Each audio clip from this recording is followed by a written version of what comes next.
आज का ये एपिसोड शुरू करने से पहले एक छोटी सी बात। क्या आप भी अपना पॉडकास्ट बनाने की सोच रहे हैं? तो एंकर ट्राई कीजिए।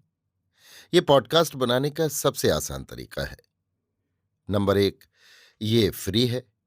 नंबर दो, इसमें कई सारे ऐसे टूल्स हैं जो आपको अपने फोन और कंप्यूटर पर रिकॉर्ड और एडिट करने की फैसिलिटी देते हैं। नंबर तीन, आप अपने पॉडकास्ट को डिस्ट्रीब्यूट भी कर सकते हैं, जिससे इसे स्पॉटिफाई और दूसरे प्लेटफॉर्म पर सुना जा सके। तो डाउनलोड कीजिए फ्री एंकर ऐप या विजिट कीजिए anchor.fm पर अपना पॉडकास्ट स्टार्ट करने के लिए। ये तो थी एक छोटी सी जानकारी, और अब शुरू करते हैं एपिसोड का सिलसिला। तो आज के एपिसोड में लीजिए सुनिए आचार्य चतुर्सेन शास्त्री के लिखे उपन्यास गोली के 13वें भाग राजमहल में को मेरी यानी समीर गोस्वामी की आवाज में। राजधानी की बात मैं क्या कहूं, वहां के तो सब ठाठ ही निराले थे। कभी न देखी कभी न सुनी बातें मेरे देखने सुनने में आईं। मेरी छोटी सी बुद्धि, मेरा नन्हा सा दिल, भला उन सब को अपने में कहाँ समेट सकता था। सारा नगर हमारी अवाई में सजाया गया था। बंधनवार तोरण, ध्वजा पताका और रंग बिरंगे द्वार, भांति भांति के बाजे, ढोल दमामे, शहनाई, नफीरी, नक्कारे, जिनके गर्जन तर्जन से सारा नगर हिल रहा था।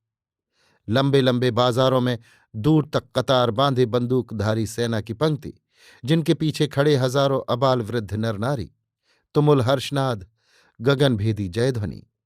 घरों की अटारियों पर से नगर बधूटियां झांक रही थीं। रंग बिरंगी उनकी पोशाकें इंद्रधनुष सी लग रही थीं। ठौर ठौर पर मंगलगान हो रहे थे। बड़ा लंबा जुलूस था। आगे ऊंटों पर धौंसा बजता जाता था। उसके पीछे हाथी पर राज्य का झंडा था।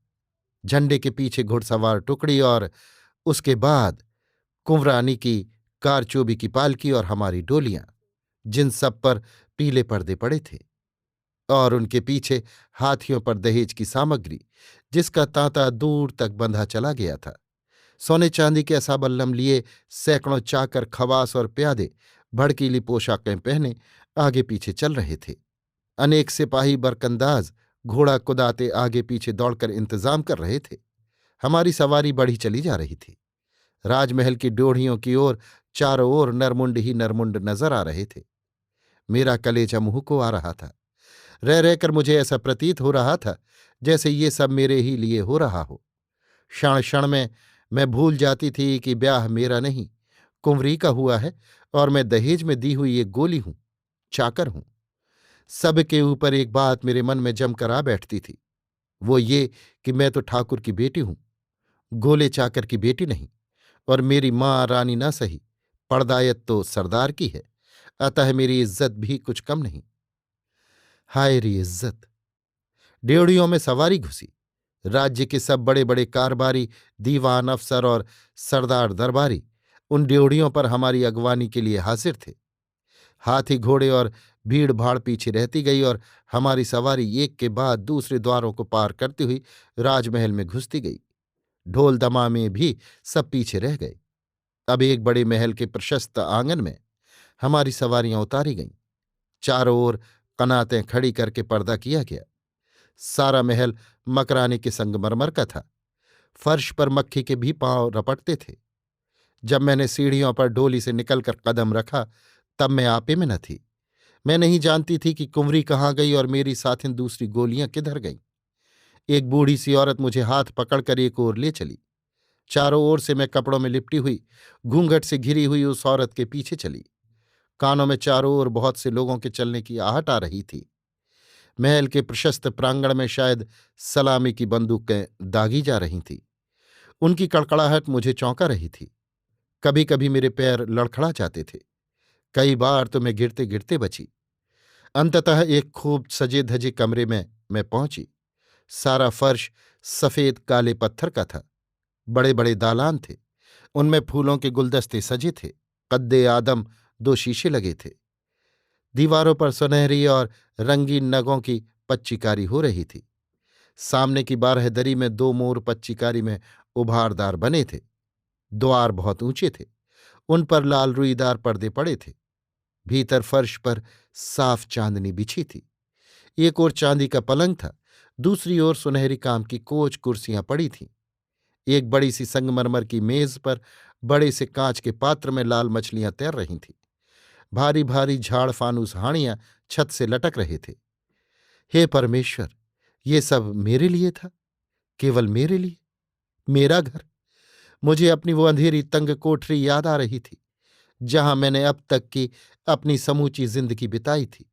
बीते हुए दिन एक एक करके आंखों में घूम रहे थे। दिल जैसे पसलियों से निकल पड़ता था। मैं पागल की भांति कभी इधर उधर ऊपर नीचे देखती, कभी सोचती, कुंवरानी कहाँ है, मेरी और साथी संगने कहाँ हैं। अब आगे क्या होगा? मेरे लिए सब कुछ नया था, सब कुछ अनहोना था, सब कुछ मेरी मूढ़ बुद्धि से बाहर था। सच तो ये है कि मैं बौखला गई थी और मेरे होश हवास ठिकाने न थे। मुझे यहां छोड़कर वो औरत कहाँ चली गई थी?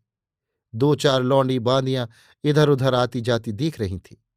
वे इधर उधर कुछ सामान ला रही थीं, कुछ आवश्यक चीजें कमरे में रख रही थीं, पर मुझसे कोई न बोल रहा था। मैं अपने ही में सिमटी सिकुड़ी सी चुपचाप जैसी आई थी, वैसी ही एक ओर बैठ गई थी। इसी समय केसर वहां आई। उसे देखते ही मेरे मन को ढांढस हुआ। वो वैसी ही शांत, तत्पर और सक्रिय थी, जैसे यहां वो पहले भी रह गई हो। उसने कहा, कपड़े बदल लो, हाथ मुंह धो लो, कलेवा आ रहा है।